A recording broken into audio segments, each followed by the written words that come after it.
Arnab adalah pria polos baik hati yang sudah menjomblo bertahun-tahun. Karena itu, kedua orang tua Arnab mencoba menjodohkannya dengan seorang perawat bernama Piali. Mereka bertiga pergi ke rumah Piali. Arnab dan Piali mengobrol. Arnab mengatakan, "Aku tidak pernah pacaran dan tidak mempunyai teman." Sedangkan Piali mengatakan, "Aku pernah mempunyai mantan pacar seorang dokter dan aku sudah berpacaran dengannya 4 tahun. Tetapi kita akhirnya berpisah." Arnab dan Piali saling menyukai. Setelah itu, Arnab dan kedua orang tuanya pulang. Di tengah perjalanan, mereka tidak sengaja menabrak seorang ibu. Arnab dan kedua orang tuanya membawa sang ibu ke rumah sakit dan ternyata ibu itu sudah meninggal dunia. Polisi datang dan menginterogasi keluarga Arnab. Kemudian polisi mendatangi TKP kecelakaan. Di sana, polisi bertanya kepada warga setempat. Mereka mengatakan, ibu itu tinggal di sebuah gubuk di tengah hutan, Pak. Dia selalu membawa anjing liar ke dalam gubuknya. Polisi dan Arnab mencari gubuk itu. Ternyata di sana ada Ruksana, anaknya sang ibu yang meninggal itu. Ruksana diikat rantai di kakinya. Ruksana terlihat tidak pernah keluar dari gubuknya dan tidak punya apapun dan siapapun. Petugas otopsi melakukan otopsi terhadap jasad ibu Ruksana dan dia kaget karena di tangan ibunya Ruksana ada simbol Olok Chandra atau pengikut setan. Petugas otopsi langsung menelepon profesor. Mendengar hal ini, profesor bersiap-siap melakukan perburuan. Dia terlihat sedang di kamar mandi melepas mata palsunya. Barulah di sini diceritakan fakta mengenai penyebab luka di mata profesor. Dulu, profesor menangkap beberapa orang dari kelompok tertentu yang terdiri dari pemimpin dan pengikutnya. Terlihat di sana para pengikutnya adalah seorang ibu-ibu yang sedang hamil. Profesor menarik bayi yang dikandung ibu-ibu itu sampai keluar dari rahimnya, lalu membunuh sang bayi dengan menggunakan gergaji mesin hingga tewas. Kemudian, ibu selanjutnya diambil lalu diikat. Saat profesor sedang membaca doa sambil memegang lidi api, ibu itu merebut dan menusukkan lidi api ke mata profesor. Kemudian si ibu yang sedang hamil itu lolos melarikan diri. Beberapa tahun kemudian, profesor memburu ibu yang lolos itu tapi belum berhasil. Ruksana lalu diantar ke rumah sakit untuk melihat jasad ibunya. Arnab meminta maaf kepada Ruksana karena insiden kecelakaan itu, tetapi Ruksana diam saja, seperti tidak tahu apa-apa. Setelah mengurus administrasi dan semuanya, Arnab mengantar Ruksana ke gubuknya menggunakan payung karena hujan deras. Setelah sampai di gubuk Ruksana, Arnab memberikan payung itu kepada Ruksana karena Arnab khawatir Ruksana akan kehujanan. Ruksana melihat Arnab adalah sosok pria yang baik hati. Saat Ruksana menoleh ke belakang, di sana terlihat ada wajah ibunya Ruksana yang baru saja meninggal. Ternyata, ibu yang selama ini dicari profesor itu adalah ibunya Ruksana. Saat ibunya mendekat,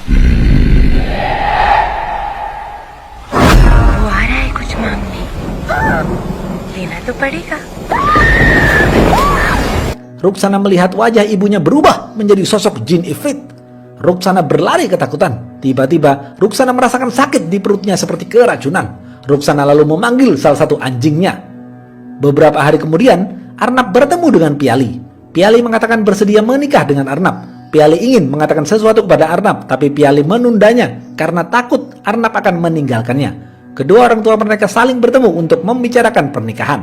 Setelah profesor mendapatkan info lokasi gubuk Ruksana, profesor langsung memburu Ruksana. Ruksana terlihat sedang mengambil air ke dalam ember lalu merendam kepalanya masuk untuk menghindari suara azan. Ruksana kesakitan jika mendengar suara azan.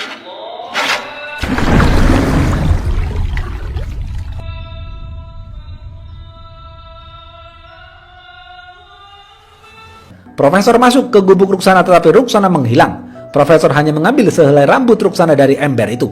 Malam hari, saat Arnab mau tidur, Arnab melihat jejak kaki di dalam kamarnya. Arnab mengikuti jejak kaki itu. Ternyata ada Ruksana yang sedang bersembunyi di bawah tempat tidur. Arnab bingung dengan kedatangan Ruksana. Arnab memberikan handuk kepada Ruksana dan membuatkannya segelas susu hangat.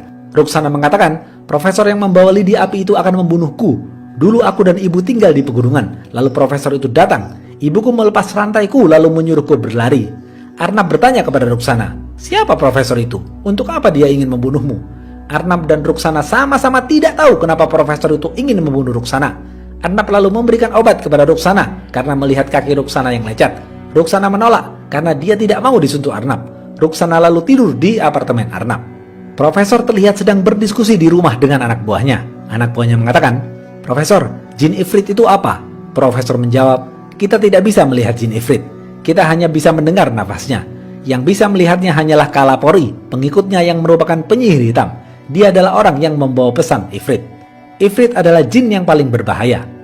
Ruksana sedang memotong kukunya di kamar Arnab. Tiba-tiba, Ruksana mendengar suara aneh. Ruksana menghampiri suara itu dan ternyata Ruksana melihat sosok yang menyeramkan. Ruksana berlari ketakutan.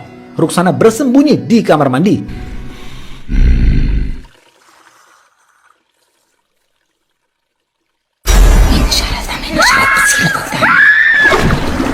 Ia juga melihat sosok jin Ifrit di kamar mandi, lalu Ruksana memasukkan kepalanya ke dalam seember air. Sore hari, Arnab pulang dari kerjanya. Arnab membelikan baju untuk Ruksana. Ruksana mulai menyukai Arnab karena Arnab sangat baik kepadanya. Kemudian, mereka makan berdua di depan televisi. Ruksana melongo saat melihat televisi, karena ia belum pernah melihat televisi sebelumnya. Arnab mengatakan, "Ruksana, aku sudah menemukan tempat penginapan yang bagus untukmu. Besok pagi, aku antar kau ke sana." Ruksana ngambek dan tidak mau makan. Ruksana tidak mau pergi. Dia ingin tetap stay dan tinggal di apartemen Arnab. Malam hari, saat Arnab pergi, Ruksana melihat film yang mempertontonkan adegan dewasa. Ruksana jadi penasaran bagaimana rasanya melakukan adegan itu. Tiba-tiba, Ruksana merasa kesakitan di perutnya. Arnab datang dan menawari Ruksana pergi ke dokter, tapi Ruksana menolak. Ruksana mengatakan, "Ini sudah biasa terjadi padaku sebulan sekali. Tinggalkan aku. Kau tidur saja." Saat Arnab tertidur, Ruksana diam-diam turun ke bawah apartemen mencari anjing liar. Dan ternyata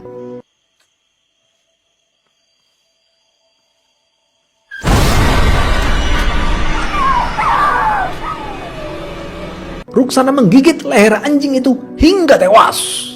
Profesor mendatangi seorang wanita Kalapuri yang disekap di gudang lalu memberikan sehelai rambut Ruksana. Profesor bertanya, "Gimana Ruksana? Katakan, jangan mencoba-coba membohongiku." Kalapuri itu menjawab, "Profesor, hamili aku dulu. Aku ingin mempunyai anak." Profesor itu membacakan kalimat-kalimat suci untuk membuat Kalapuri itu takut. Tiba-tiba wajahnya berubah menjadi menyeramkan. Kalapuri itu mengatakan, "Aku tidak tahu di mana Ruksana, tetapi dia sudah tenang hari ini karena sudah mengeluarkan racunnya. Ruksana sekarang hidup dan jatuh cinta dengan seorang pria. Dia akan membunuh kalian semua satu persatu." Profesor kemudian pergi dan memberikan tumbal seekor ayam kepada Kalapuri itu. Arnab berangkat ke kantor seperti biasa. Saat Arnab turun ke bawah, Arnab melihat warga sekitar apartemen berkumpul dan melihat seekor anjing yang tewas. Mereka semua kaget dengan tragedi ini. Ruksana sedang bersantai di apartemen Arnab. Tiba-tiba, kuku Ruksana memanjang. Ruksana panik dan mencari pemotong kuku, dan ternyata tidak ketemu. Ruksana lalu bersembunyi di kamar mandi seperti biasa. Ruksana mengisi ember dengan air penuh.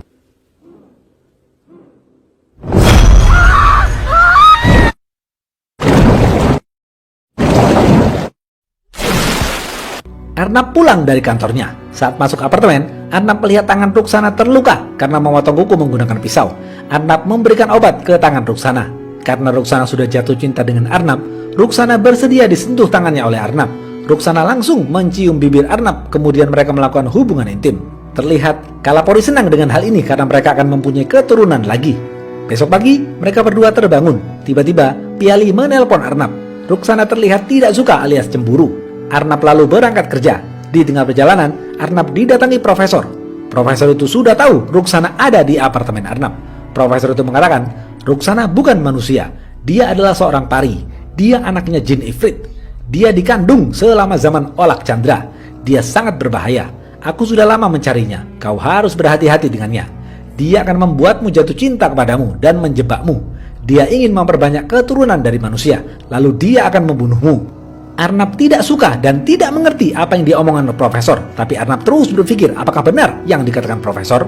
Malam hari saat Arnab pulang dari kerja, Arnab diikuti anak buah profesor. Petugas otopsi itu memukul kepala Arnab hingga pingsan. Arnab terbangun lalu pulang dengan keadaan luka di kepala. Ruksana kaget melihat Arnab terluka. Arnab mengatakan, "Aku tadi bertengkar dengan petugas otopsi. Apa benar apa yang dikatakan profesor itu? Olak Chandra, pari, Ifrit. Aku tidak mengerti apa maksud profesor. Apa benar kau akan menjebakku?" Ruksana hanya terdiam membisu. Ruksana sedih melihat Arnab terluka. Ruksana marah kepada petugas otopsi itu. Arnab diberi obat oleh Ruksana lalu tidur. Saat Arnab sudah tidur, Ruksana keluar dari apartemen dan pergi ke gedung otopsi. Sesampainya di sana, Ruksana langsung menjergap petugas otopsi itu dan menggigit lehernya hingga tewas.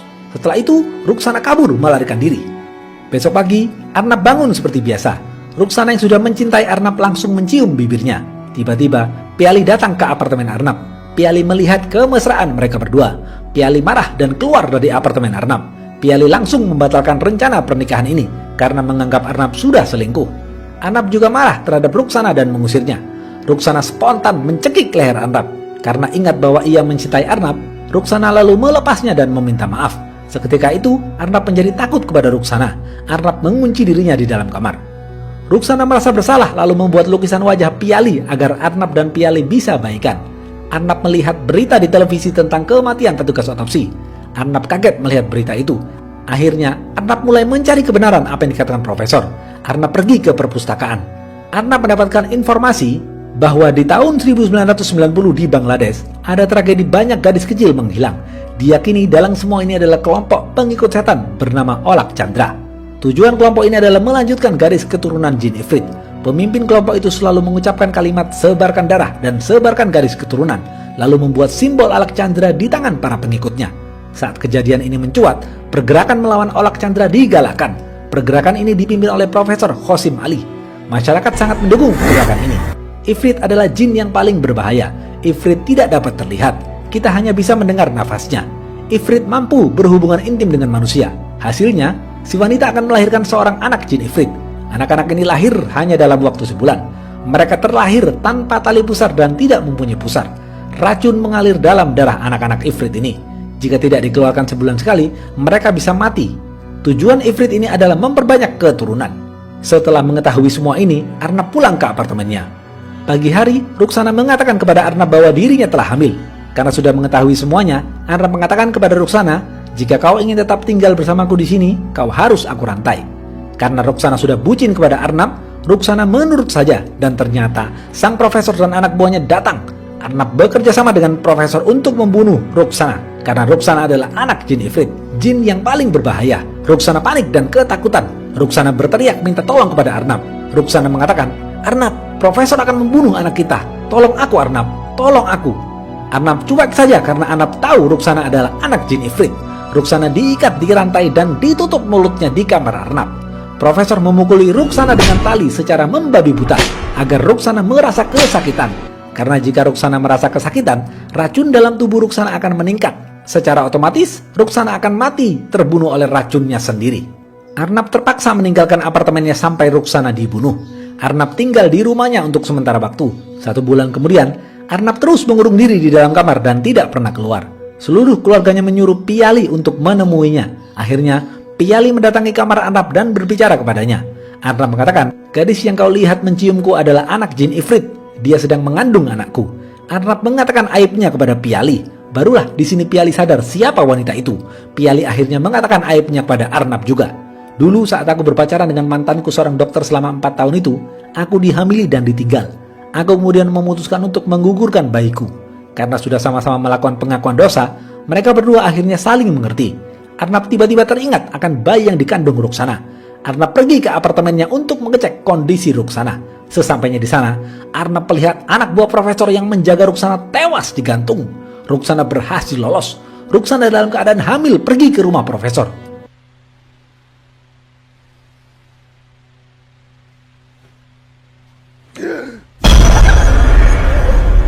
Sesampainya di sana, Ruksana langsung membunuh profesor dengan memutar kepala profesor hingga tewas. Arnab menelpon profesor tapi profesor tidak mengangkat. Arnab lalu teringat Piali. Arnab yakin Piali dalam keadaan bahaya. Ruksana pasti akan membunuh Piali. Arnab langsung pergi ke apartemen Piali. Dan ternyata benar, Ruksana mendobrak masuk ke apartemen Piali. Piali terlibat baku hantam dengan Ruksana yang tengah hamil. Ruksana ingin membuang racun dengan menggigit leher Piali. Piali lalu mendorong dan membuat Ruksana jatuh tersungkur. Ruksana merasa kesakitan. Piali lari dan bersembunyi di kamar sebelah. Piali merasa kasihan mendengar suara erangan Ruksana yang kesakitan. Piali tahu Ruksana kesakitan karena hamil. Piali merasa iba karena ia dahulu juga pernah hamil. Piali akhirnya memutuskan untuk membantu Ruksana. Piali membawa bantal untuk membuat posisi Ruksana nyaman. Piali membimbing Ruksana untuk terus bernafas dan mendorong bayinya. Terlihat di sana ada Kalapori sedang menunggu kelahiran bayi itu. Akhirnya Ruksana berhasil melahirkan bayinya. Dan ternyata bayi itu lahir mempunyai tali pusat seperti bayi manusia normal. Piali pergi ke kamar mandi untuk mencuci tangan. Tiba-tiba Ruksana menghilang dan meninggalkan bayi itu. Arnab datang dan kaget karena melihat bayi itu normal seperti bayi manusia biasa. Arnab langsung menuju gubuk Ruksana di hutan. Ruksana sedang kesakitan di perutnya. Tanda racun dalam tubuhnya harus dikeluarkan. Ruksana melihat Arnab lalu menyuruh Arnab untuk pergi jauh. Arnab mengatakan, maafkan aku Ruksana karena telah membiarkanmu seperti ini. Aku seperti ini karena aku ketakutan. Ruksana menjawab, Kau boleh takut kepadaku, tapi kau tidak boleh takut kepada anakku, karena anakku itu normal. Dia tidak sepertiku. Arnab lalu memeluk Ruksana. Ruksana terlihat ingin membuang racun dengan menggigit leher Arnab, tapi Ruksana sangat mencintai Arnab. Ruksana memilih menelan racunnya sendiri dan mati dalam pelukan Arnab. Habis. Apa pesan dari film ini? Anak bayi Arnab dan Ruksana lahir normal, mempunyai tali pusar. Itu terjadi bukan karena nafsu jin ifrit, tetapi itu terjadi karena cinta Ruksana terhadap Arnab. Karena kekuatan cinta bisa mengalahkan kekuatan jahat.